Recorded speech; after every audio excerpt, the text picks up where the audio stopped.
Now, if this is your first time seeing this face right here, there's a chance that you might not be ready for the Army just yet. What's up, my friends? Welcome to an all new video. U.S. Army veteran ThatChrisChaos, and poking a little fun there at the beginning of the video because I like to make Army content, right? I like to make things to help you be prepared for the Army, but this video is specifically, yes, for Army people, but probably military in general, to help you kind of decide what is kind of a, standard to decide if you are ready to go into the military or into the Army or maybe even into the Marines or whatever the case is, and kind of make that decision if you still have to do some work or have to work on some things before you're ready to head out.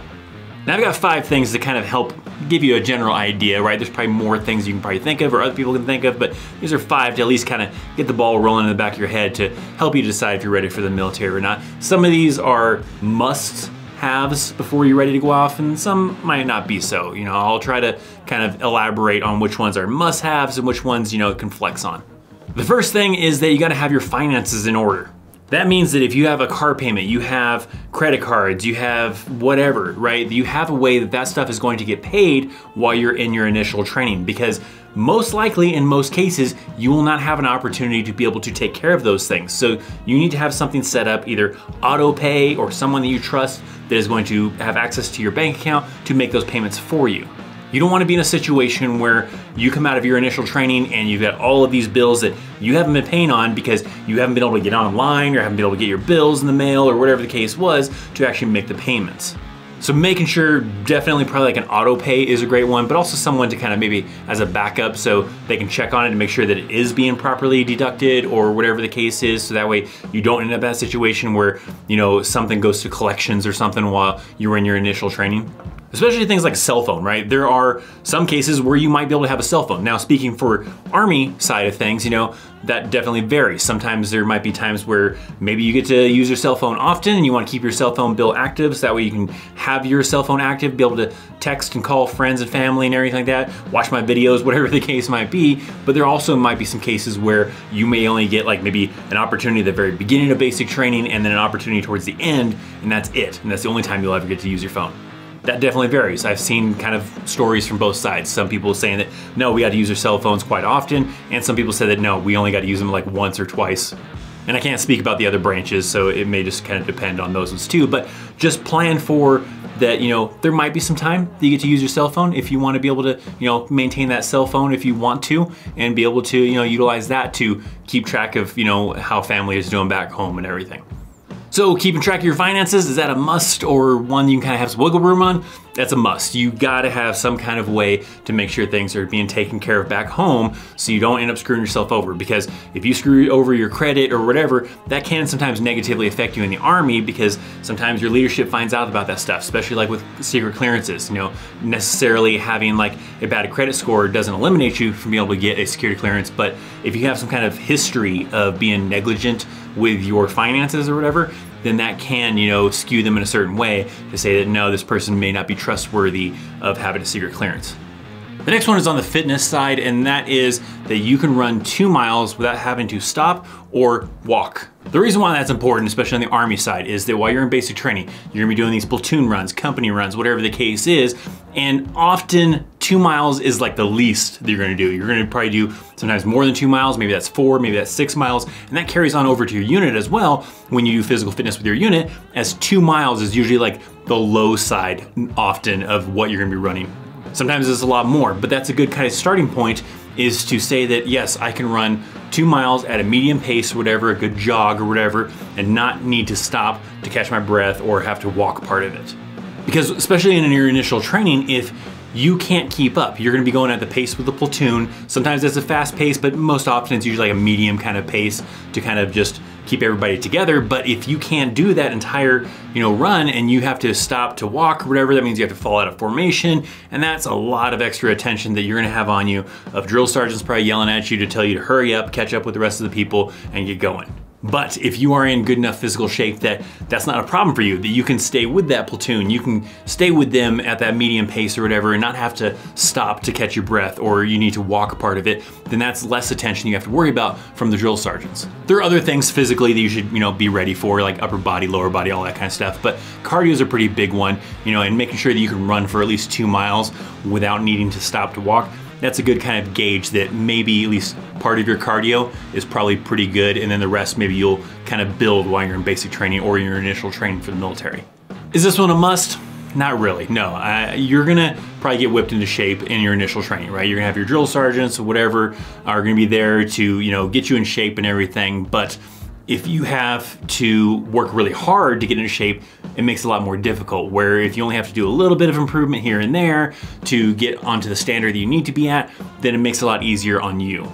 So this is on the recommendation kind of side. It's a good idea to be in good shape, and being able to run 2 miles without having to stop is part of that kind of, judgment of if I'm in good enough shape to be able to keep up with these platoon company runs, all that kind of stuff. Kind of related to physical fitness standards is your weight standards. There is a weight standard to be able to join the military, to join the Army, or whatever the case is, and that's something you can easily look up online to find out the height and weight standards for the Army or the Air Force or the Marines or whatever the case is. Usually that's broken down by height and your age, and then it's kind of broken down by what the minimum, what the maximum weight can be for those requirements. Because yes, there is a minimum weight too. And most people commonly just think of a max weight, like I can't be over that max weight, otherwise I'm considered overweight for the Army standards or the military standards. But there's also a minimum standards as well to make sure you're not, too fragile to be able to not be able to carry like a rucksack on your back or whatever the case might be. So you need to be somewhere between that minimum and that maximum. Now, if you're over that maximum because maybe you're very muscular kind of a person, that can happen, then it goes into a different kind of standard where they have to do a tape measurement to measure like your neck and your chest and your waist to kind of get a determination of your body fat percentage.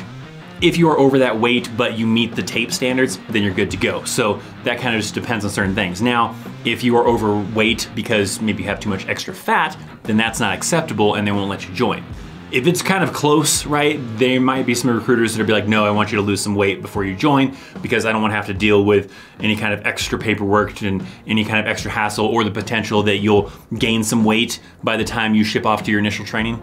So it's a good idea to not try to cut it close, to be like, oh, I'm only a couple pounds under, or I'm only 1 pound under that, maximum, I'll be good, I'll be fine. It's better to have some leeway, especially the recruiters probably want that to make sure that you're not gonna gain weight before you ship off to basic training. Is this one a requirement? Yeah, pretty much. I mean, there may be some times where people slip through the cracks or whatever, and they're like, screw it, we need you in here, so we're gonna put you into the military. But most commonly, your larger percentage of people, they're not gonna allow you to go off to basic training if you are overweight because you have excess fat. In a few rare cases, I've even heard of people that because they're overweight, even muscular, recruiters didn't want to deal with it. So that kind of just depends on the priority of the recruiter, but technically, if you can pass the tape, then you should be fine. But sometimes that just depends on the recruiter, I guess, at times. But going back to the underweight too, there can be situations of that. I've seen it a few times where there are people that want to join the military, but they're under the weight standards and they have to gain weight to try to get in. So if you're in that situation, it's best to find like some kind of healthy way to do that, not just going out and eating McDonald's all the time or whatever, but healthy ways to put on some weight if you're in that situation where you need to gain weight to be able to join the military. The next one I recommend is know your ranks. Know the rank for the branch of the military or the branch of service that you're going to join in. So that way you know what this insignia looks like, right? So that way if you see someone, you know how to address them properly. Very, very key, especially in your initial training. I know like with the Army, right? If you see an NCO, then you have to yell at ease, right? If you have your drill sergeants, right, you know that they're NCOs, you'll probably know them by their hats anyways, but knowing their rank and everything is very helpful. Especially when it comes to the officer side of things, right? Knowing that, hey, that person is an officer is needed to know whether or not you need to salute or not. It also comes down to properly addressing people, right? You're gonna probably have other people, let's say on the Army side, right, that are maybe like a private first class, or maybe they're a specialist or whatever. And being able to address them properly in front of those drill sergeants or whatever is very key to, kind of your military discipline. It's probably the case with all the other branches too. So it's good to be able to know the ranks. That way you know what a sergeant looks like, what a captain looks like, whatever the case might be. You identify that rank and you know how to properly address that individual. Now, as far as if this one is a must or a recommendation, it's pretty close to in the middle, right? Because yeah, if you just say screw it and you don't learn any of it, then you have to learn it in basic training, and there's potentially some moments you might have while you're still kind of learning it where you might screw up and you might not salute an officer, or you might not address someone properly, or whatever the case is. So it's a strong recommendation, I would say, to try to make sure that you know at least the basic ones. Your basic, lower enlisted, what an officer looks like, your common NCOs, like a sergeant and a staff sergeant, all the stuff for the Army side, and making sure you know those ones, at a bare minimum. The rest you can probably learn along the way. You don't need to like memorize what a 1-star general is called and what a 3-star general is called and all that kind of stuff. Focus on the main ones, right? So it makes it a little bit easier while you're in basic training, so you don't screw up. Give extra attention to yourself because you accidentally saluted a PFC or something crazy. The next one is getting climatized to waking up early, because in your initial training, you're gonna be getting up pretty damn early.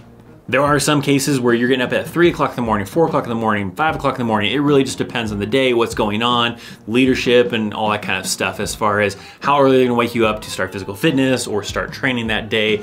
And it's often, pretty much always, early in the morning.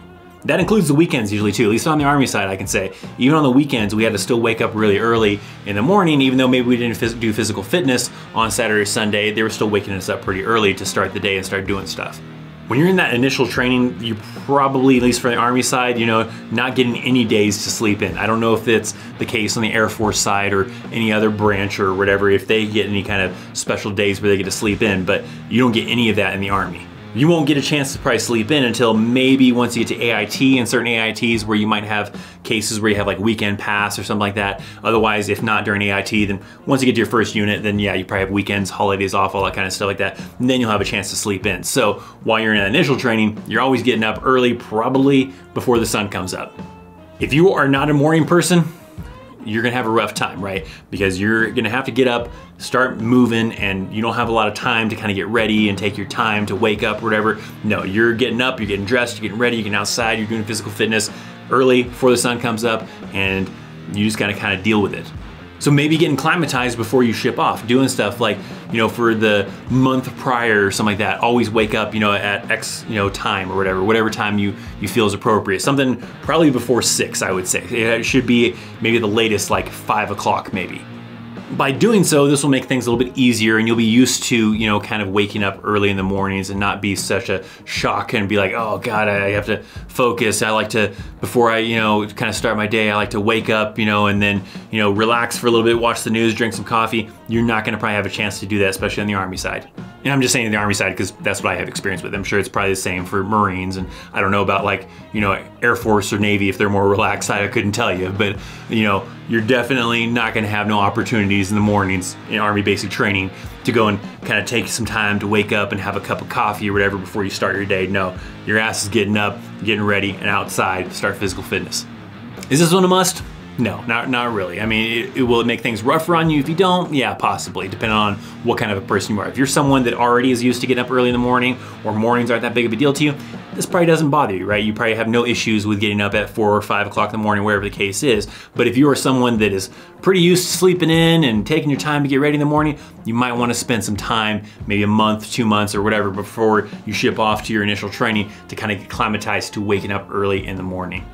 Now, some of the examples I gave you are related to the Army because I was in the Army, and in my opinion, it's the best branch in the military. And if you want to know why, well, I have a video that kind of explains why I feel like the Army is the best branch, but you're open to your own opinion. If you want to check out some of my other videos, I got someone down here that are maybe helpful to someone in the Army or someone in the military in general. Check out my links down in the description. I'm ChristopherChaos, and I'll see you next time. See ya.